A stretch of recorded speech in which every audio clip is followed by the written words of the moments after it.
Vamos a compartir la palabra de Dios, que es alimento espiritual. Jesús dijo que no solo de pan vivirá el hombre, de lo que nos preocupamos, de comer. Ahora tenemos tanta abundancia, ¿no?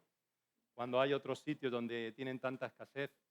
Pero no solo de pan vivirá el hombre, sino de toda palabra que sale de la boca de Dios. Por lo tanto, hoy necesitamos palabra, mañana también necesitamos y cada día, porque si no, morimos espiritualmente.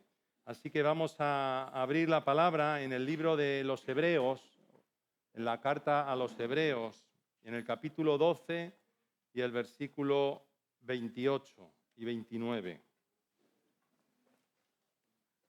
Hebreos 12, 28 y 29. Hoy en día tenemos Biblia en todos lados, ya no solo en papel, sino que si tenemos móvil, yo creo que nadie ha venido sin móvil, ¿no? Bueno, a lo mejor alguien ha venido sin móvil, eso que se ahorra. Tenemos Biblia en todos los dispositivos, así que si quieres acompañarme, es importante que traigamos la Biblia y que comprobemos lo que se dice. Y en Hebreos capítulo 12 y versículo 28 dice así el autor de Hebreos, de este libro. Dice, así que recibiendo nosotros un reino inconmovible, tengamos gratitud y mediante ella sirvamos a Dios agradándole con temor y reverencia, porque nuestro Dios es fuego consumidor. Amén. Muy bien, quería hoy hablar sobre un elemento de la naturaleza y que tiene un fuerte simbolismo, y es el fuego. Hemos leído, nuestro Dios es fuego consumidor. Hoy en día tenemos muchas formas de poder hacer actividades cotidianas, como cocinar, ¿no? Tenemos electricidad, tenemos gas, pero hace muchos años necesitaban el fuego para poder cocinar, para poder defenderse, para poder calentarse. Y en los primeros tiempos no había cerillas para encender los fuegos y las tenían que encender con las piedras, por ejemplo, chocando dos piedras, produciendo chispa. Y cuando ya lograban encender el fuego, tenían una necesidad de mantener ese fuego, ¿no? Para que no se apagara. Incluso durante la noche lo mantenían para que pudieran al día siguiente seguir teniendo ese fuego. Y así lo hacían día tras día. Y sin darse cuenta, estaban haciendo lo mismo que Dios le mandó a su pueblo y concretamente a los sacerdotes que debían de hacer con el fuego del sacrificio. Ven conmigo a la Biblia, vamos a ir al principio de la Biblia, al tercer libro, al libro de Levítico, uno de los 5 libros de la Torá, el libro de Levítico, capítulo 6 y el versículo 8. Vamos a leer las instrucciones que Dios le dio a Moisés. Y le dijo así, en el capítulo 6, versículo 8 de Levítico, dice, habló aún Jehová a Moisés diciendo, manda a Aarón, que era su hermano, y a sus hijos, y diles, esta es la ley del holocausto.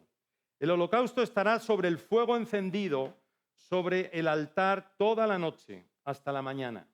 El fuego del altar arderá en él, y el sacerdote se pondrá su vestidura de lino y vestirá calzoncillos de lino sobre su cuerpo.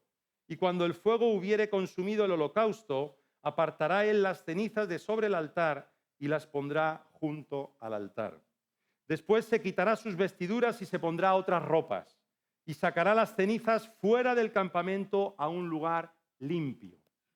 Y el fuego encendido sobre el altar no se apagará, sino que el sacerdote pondrá en él leña cada mañana y acomodará el holocausto sobre él y quemará sobre él las grosuras de los sacrificios de paz. El fuego arderá continuamente en el altar, no se apagará. Debía estar el fuego permanentemente encendido, no debía apagarse, sino que debía continuamente estar encendido. Y por 3 veces, en el capítulo 6, en el 9 y en el 12, dice, no se apagará. Y podemos extrapolar este mandato que Dios le dio a Moisés y podemos extrapolarlo a nuestra propia vida. Lo primero es prender el fuego. Antes lo hacían golpeando 2 piedras, ¿no? Y ahora la palabra de Dios nos dice que ahora tenemos la piedra que desecharon los edificadores. Podemos leer en Mateo 21, 42. Este texto que dice que la piedra que desecharon los edificadores ha venido a ser cabeza del ángulo. ¿Sabes de quién está hablando? De Jesucristo. Él es la cabeza del ángulo.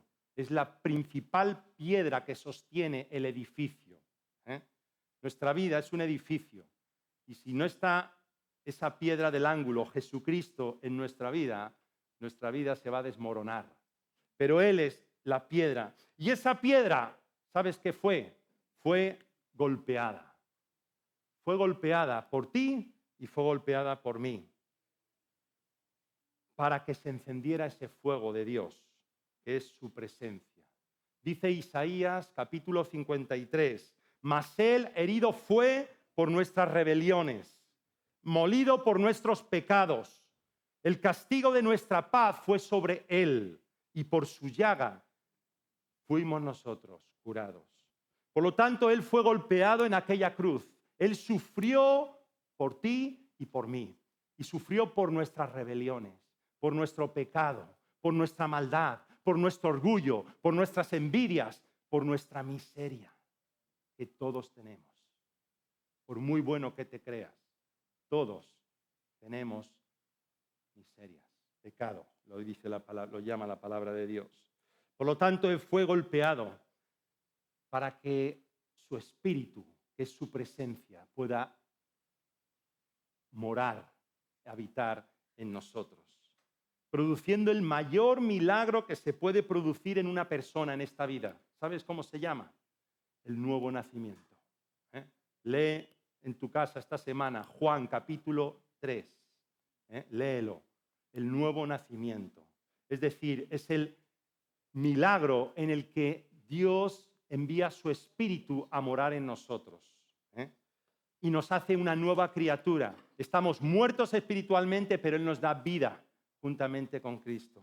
Por lo tanto, Él pone su espíritu, su presencia en nosotros. Cuando nosotros pedimos perdón por nuestros pecados, nos arrepentimos y reconocemos que Él fue golpeado en aquella cruz por nosotros. Por lo tanto, la Biblia nos enseña que todos los que creen en el Señor Jesucristo, los que se han arrepentido de corazón y han sido lavados con la sangre de Cristo, ahora dice la palabra que forman un reino de sacerdotes para Dios. Ven conmigo a Primera de Pedro, capítulo 2 y versículo 9. Primera de Pedro, capítulo 2, versículo 9. Dice, vosotros sois linaje escogido, real sacerdocio. Aquí está hablando de que somos sacerdotes, somos real sacerdocio, nación santa, pueblo adquirido por Dios, para que anunciéis las virtudes de aquel que os llamó de las tinieblas a su luz admirable. Amén. Así que, como sacerdotes, hemos recibido su presencia, su Espíritu Santo, y ahora tenemos una responsabilidad, y es mantener el fuego del altar encendido. El altar representa nuestra vida, y debemos mantenerlo como hacía el sacerdote. Y en los versículos que hemos leído en Levítico, Moisés tenía una responsabilidad y el sacerdote, en este caso Dios se lo dijo a Moisés para que se lo dijera al sacerdote, a su hermano Aarón.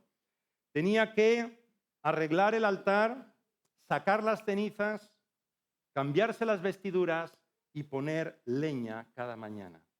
Dios ha enviado su fuego, su presencia en nosotros. Nosotros no podemos crear ese fuego. Solo Dios nos lo puede dar. No nos olvidemos. No podemos fingirlo, no podemos crearlo. Solo Dios puede hacer ese milagro en nosotros. Aún no podemos encenderlo en otra persona. Solo Dios puede hacerlo, porque Él es el único que convence de pecado, de justicia y de juicio, el Espíritu Santo de Dios. Por lo tanto, no podemos crearlo, pero sí podemos provocar que Dios envíe su fuego. Elías provocó que Dios enviara fuego. Moisés provocó que Dios enviara fuego. Y si queremos que el fuego de Dios no solo se mantenga, necesitamos cumplir estos mandatos que Dios le dio a Moisés. Primero le dijo que se vistiera con sus ropas sacerdotales, ¿no? Y la palabra de Dios en el Nuevo Testamento también nos dice que nos tenemos que vestir de unas ropas especiales. Ven conmigo al libro de Colosenses, capítulo 3 y versículo 12. La palabra de Dios dice que tenemos que vestirnos de humildad, porque no somos nosotros, siempre ha sido Él y siempre será Él. Al ser bendecido por Dios, debo recordar que ha sido Dios quien me ha bendecido. Lo que tú tienes es porque Dios ha permitido que lo tengas. Lo que tú consigas, ha sido su fidelidad, su gracia, su favor sobre ti y sobre mí. Cada vez que Dios te usa, cada vez que Dios te promueva, te prospere, te bendiga, no te olvides de que es Dios quien ha permitido todo eso sobre tu vida.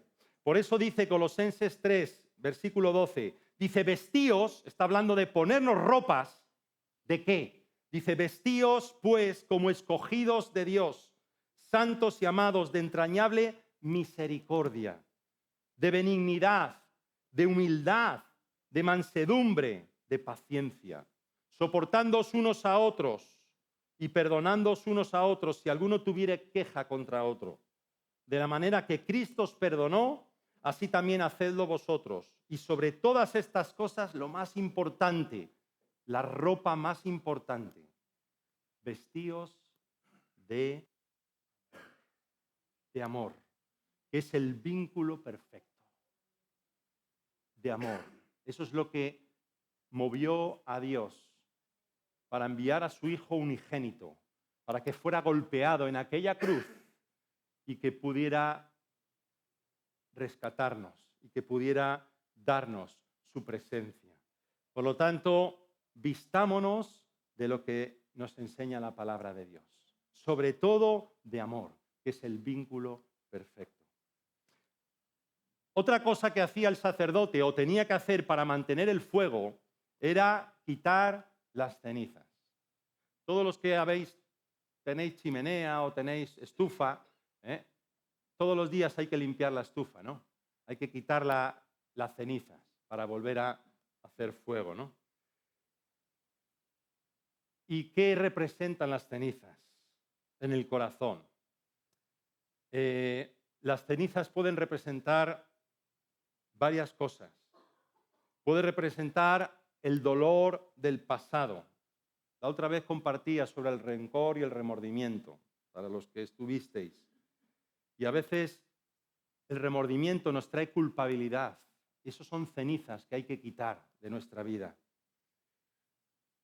Pecados ocultos, frustraciones por un fracaso, heridas abiertas que hay en nuestro corazón. No lo sé, pero Dios sabe cuáles son esas cenizas que hay en tu vida. Y a veces tú tienes que pedir al Espíritu Santo que te revele, que te muestre esas cenizas para que sean quitadas de tu vida, para que sean apartadas. Y Dios le mandó a Moisés que fueran sacadas fuera del campamento, en un lugar limpio. Por lo tanto, necesitamos sacar las cenizas de nuestra vida o permitir a Dios que Él quite las cenizas de nuestra vida. Y si queremos ver fuego nuevamente y que ese fuego se mantenga, tenemos que sacar las cenizas de nuestro corazón. Esto habla de limpieza, habla de purificación, que solo Dios puede hacer en nuestra vida. Pero tú y yo tenemos que querer ser limpios y dejarle a Dios limpiar las cenizas en nuestra vida. y quitar todo aquello que impide que el fuego esté ardiendo en nuestro corazón. Si quieres que el fuego de Dios se encienda brillante en tu corazón, raspa las cenizas del ayer. Deja a Dios que intervenga, aunque te duela en tu corazón, que Él quite y limpie las cenizas. Y por último, lo que tenía que hacer el sacerdote era echar leña en el fuego, evidentemente. Cada vez que tú oras, cada vez que te congregas, cada vez que sirves, cada vez que contribuyes con tus recursos, que obedeces a la palabra de Dios, estás echando leña en el fuego. En uno de los famosos viajes de Pablo, que los tenemos en el libro de los Hechos de los Apóstoles, narra un naufragio. Pablo iba en un barco que naufragó y acabó en una isla llamada Malta, en el Mediterráneo. Y lo podemos leer en el capítulo 28 de Hechos. Y dice que lo primero que hizo Pablo al bajar del barco fue ir a buscar leña. Hechos capítulo 28. Dice, entonces, habiendo recogido Pablo algunas ramas secas, el versículo 3, las echó al fuego.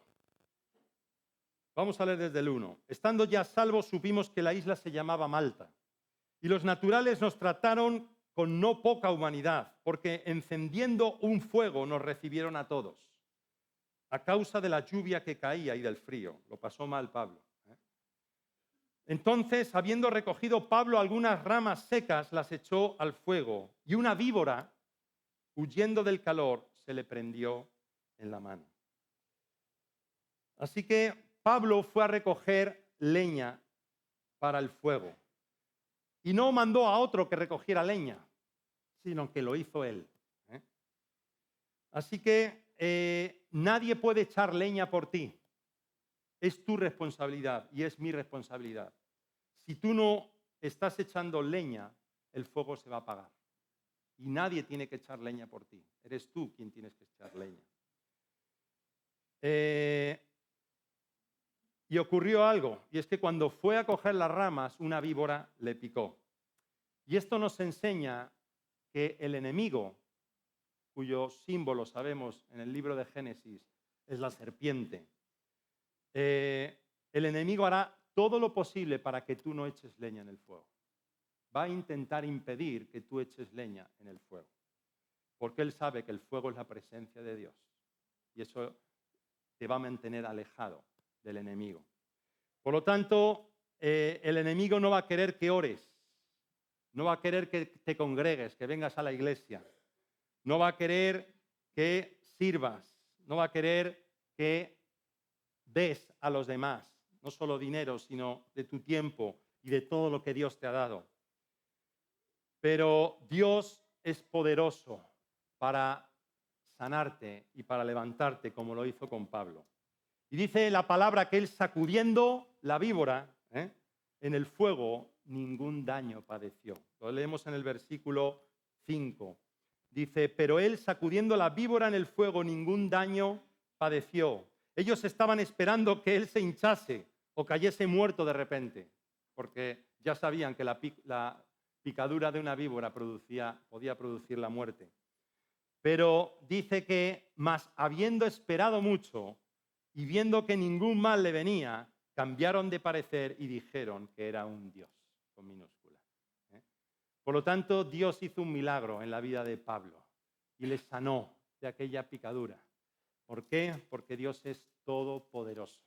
Él puede sanarte de la picadura de Satanás sobre tu vida, sobre tu familia, sobre todo lo que hay a tu alrededor. Por lo tanto, echa leña en el fuego. ¿Por qué? Porque es tu responsabilidad y es mi responsabilidad. Si no, ese fuego se va a apagar. Por lo tanto, echa leña y sé diligente para que el fuego de Dios se mantenga encendido. Así que el fuego representa la presencia de Dios. Dios habló a Moisés por una zarza ardiendo. En el desierto no era raro que una zarza ardiera. ¿Por qué? Por las altas temperaturas que había en el desierto. Pero algo le llamó la atención a Moisés, y era que esa zarza que estaba ardiendo no se consumía y no dejaba de arder.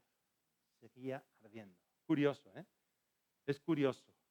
Como decía, no es raro que una zarza arda en un desierto, pero sí es raro que una zarza arda continuamente y encima no se consuma. Así que no fue el fuego lo que llamó la atención a Moisés, sino la persistencia. Aquella llama no se extinguía.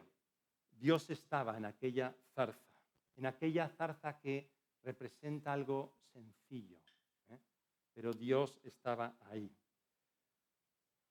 Hoy en día abundan muchas luces, muchos fuegos, muchas estrellas fugaces que asombran por un tiempo, pero escasean las luces menos brillantes que permanecen. Hay una frase que me gustó mucho de un pastor y escritor, José Luis Navajo, en uno de sus libros, que dice: prefiero las trayectorias perseverantes que los fogonazos. No es adecuado evaluar una vida por un éxito puntual ni por un error aislado, sino por una trayectoria. Qué importante la permanencia, perseverar. El que persevere hasta el fin, este será salvo. Por lo tanto, Dios quiere que haya perseverancia, que su presencia esté perseverante en nuestra vida, que persevere en nuestra vida. Además del fuego de la zarza, también la nación de Israel fue guiada por el fuego también. De día le guiaba una nube y de noche una columna de fuego. El sacrificio de Elías en el Monte Carmelo fue consumido cuando cayó fuego del cielo. Juan el Bautista dijo que venía uno detrás de él que bautizaría no con agua, sino con Espíritu Santo y fuego. Espíritu Santo y fuego. Y en el día de Pentecostés, que dentro de poco vamos a celebrar, 50 días después,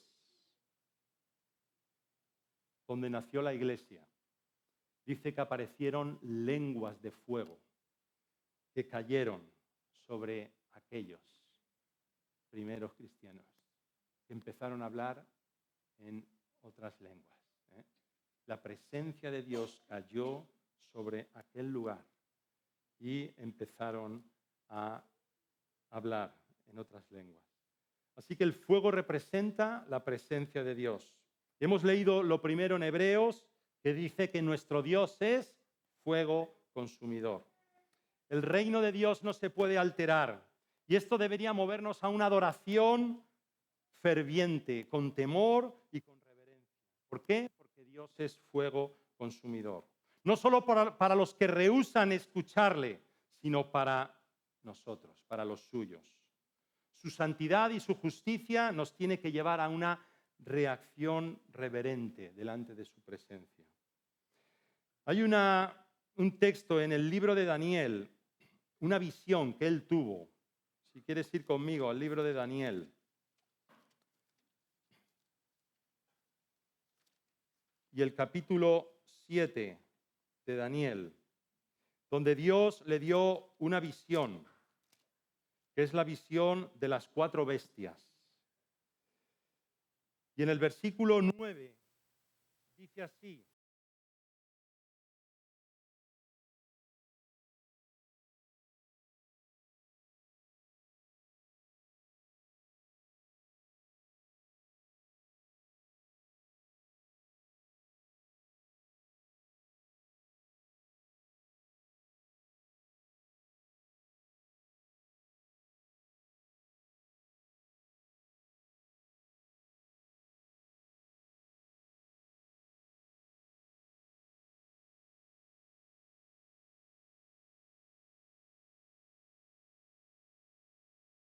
esta paradoja.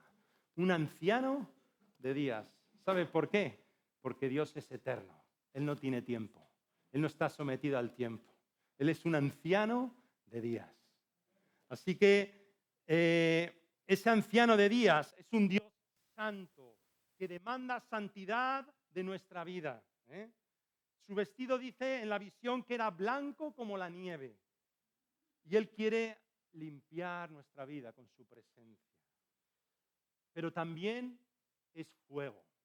Y es fuego, como hemos leído, consumidor, pero no es un fuego destructor como el fuego del infierno. Ese sí que es destructor. El fuego del infierno, que está preparado para aquellos que mueran sin Dios, para aquellos que no reconozcan a Jesucristo como su Salvador y como su dueño. Pero el fuego de Dios es un fuego reparador, es un fuego purificador, que limpia y que purifica. Y además dice que las ruedas del mismo era fuego ardiente. Las ruedas es un elemento que habla de ¿qué? De movimiento, de continuidad. Las ruedas no paran de moverse. Por lo tanto, debemos dejar que ese fuego queme todo aquello que le estorba a Dios de nuestra vida y que nos limpie. Esa es la presencia de Dios sobre nosotros. Que necesitamos que cuanto más fuego haya de Dios, cuanta más presencia, más limpieza habrá en nosotros, más santidad habrá en nosotros y más cerca estaremos de Dios. Por lo tanto, el fuego, representa presencia de Dios. Pero también, ¿sabes lo que representa? La pasión del corazón. El fuego representa un corazón ardiente y apasionado. Todos tenemos pasión por algo, ¿a que sí? Porque la gente cuando no cree en Dios no es que deje de creer, es que cree en cualquier otra cosa. Por lo tanto, para mucha gente la pasión es el fútbol y es su Dios, Pero nosotros tenemos un Dios todopoderoso. Amén. A Él sea la gloria, la honra y el poder. Solo a Él, porque solo Él es digno de recibir la gloria. Por eso necesitamos ser conscientes de que el fuego de Dios no solo representa la presencia, sino que representa también la pasión. Esa pasión que dice la palabra que en los últimos tiempos, desgraciadamente, el amor de muchos se enfriará. La pasión, hemos leído que en Mateo 24:12 dice que por haberse multiplicado la maldad, el amor de muchos se enfriará. Es posible que esta mañana haya algunos que una vez tuvieron corazones encendidos con una pasión por Jesucristo, pero que ahora se han enfriado y cuyo fuego por Cristo ahora es una brasa a punto de apagarse. Solían tener hambre por la palabra de Dios, solían tener celo por su santidad, solían permanecer y prevalecer en oración, pero el fuego del altar se enfrió. Y Dios nos dice en esta mañana, mantén el fuego encendido. No permitas que se apague. ¿Sabes qué? Cuando la pasión por Jesucristo se marchita en el corazón de un hombre, cuando el fuego sobre el altar se debilita en el corazón de una mujer, el hogar comienza a sufrir. Y cuando el hogar comienza a sufrir, la iglesia comienza a debilitarse. Y cuando la iglesia se debilita, ya no es más un faro para la sociedad. Y la sociedad cae en decadencia moral. Qué importante es que el fuego y la pasión de Dios en nuestros corazones arda. Arda por Él. La esperanza de esta sociedad está en la iglesia de Jesucristo. Está en Jesucristo, que es la cabeza, pero la iglesia es el cuerpo de Jesucristo. Por lo tanto, necesitamos pasión. Había dos hombres que caminaban por el camino de Jerusalén a Emaús y tuvieron un encuentro con el mismo Jesús, ya resucitado. Lo leemos en el libro de Lucas, capítulo 24. Y Jesús empezó a declararles la palabra de Dios desde el principio para que llegaran a entender que todo apuntaba al sacrificio de Jesucristo. Todo, desde el Génesis hasta el último libro escrito antes de Jesucristo. Por lo tanto, dice el versículo 32 de este capítulo, que se decían el uno al otro, ¿no ardía nuestro corazón en nosotros mientras nos hablaba en el camino y cuando nos abría las Escrituras? Había en su corazón un fuego que estaba ardiendo. Y dice, ese fuego era la pasión que Jesucristo había vuelto a encender en dos corazones desanimados. ¿Por qué? Porque su maestro había muerto en una cruz. Y ellos pensaban que se había acabado todo, que se había terminado toda la ilusión que tenían por aquel Jesús. Por lo tanto, Jesús, a través de esa palabra, encendió esa pasión que había antes en esas dos personas. Y necesitamos arder por Dios. Que haya en nosotros esa misma pasión que fue encendida en aquellos dos del camino a Emaús. Por lo tanto, presencia de Dios, pasión por Dios. Voy a terminar diciendo algunos síntomas que nos dan pistas de que ese fuego se está apagando. Falta de fuego es falta de oración. Cuando empieza a disminuir mi vida de oración, mi vida devocional, mi vida de comunión con Dios, es que el fuego se está apagando. Falta de fuego es falta de pureza. Cuando empiezo a ser permisivo con el pecado y empiezo a ser tolerante con el pecado. Eso es falta de fuego. Me vuelvo un cristiano ateo. El que dice amén a la palabra, pero ya no la cumple, ya no la obedece. Falta de fuego es falta de pasión. Cuando empiezo a tener pereza por las cosas de Dios y empiezo a vivir en un estado de apatía espiritual. Falta de fuego es falta de hambre por la presencia de Dios y empiezo a tener apetitos por otras cosas del mundo. Porque cuando no lo tenemos por una cosa, lo vamos a tener por otra. Acuérdate, la pasión forma parte del ser humano. Dios nos la ha dado. Y cuando no tengo pasión por Dios, voy a tenerlo por otra cosa. Por las compras, por mil cosas. Falta de fuego es falta de asombro. Pierdo mi capacidad de asombrarme por la gloria de Dios y lo que está haciendo en la iglesia.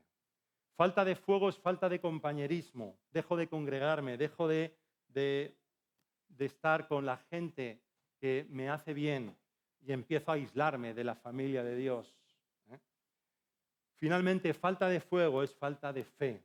Empiezo a vivir basado en la lógica y en la razón y ya no vivo por fe y empiezo a vivir por vista, por lo que yo veo. Por lo tanto, que el fuego de Dios no se apague, que el fuego siga ardiendo de generación en generación, que nuestros hijos y nuestros nietos sigan nuestro legado, porque hubo un hombre y una mujer que dijeron, yo voy a seguir echando leña en el fuego. A pesar de las crisis, a pesar de los problemas, a pesar de las enfermedades, a pesar de lo que estoy viviendo, de los momentos difíciles, voy a seguir echando leña. Así que permanece en el altar y permanece en Dios y en su palabra. Que el fuego de Dios en esta mañana pueda avivarse en cada corazón, en nuestras vidas. Que si ese fuego está fuerte, que siga fuerte. Pero si ese fuego se está apagando, que pueda ser avivado por el soplo del Espíritu Santo de Dios. Solo el Espíritu Santo puede avivar ese fuego. Solo el Espíritu Santo puede avivar ese fuego. Hay una palabra que dice, no apagará el pábilo que humeare, porque Dios es fiel. Así que ese pábilo no va a permitir que se apague, pero Él quiere que esté vivo, que esté ardiendo, porque si no vamos a padecer pérdida. Por lo tanto, en esta mañana que tu oración y la mía puedan ser Señor, aviva el fuego que hay en mí. Cada domingo a las 11:30, celebramos juntos que Jesús vive. Te invitamos a disfrutar de este tiempo de bendición y alegría.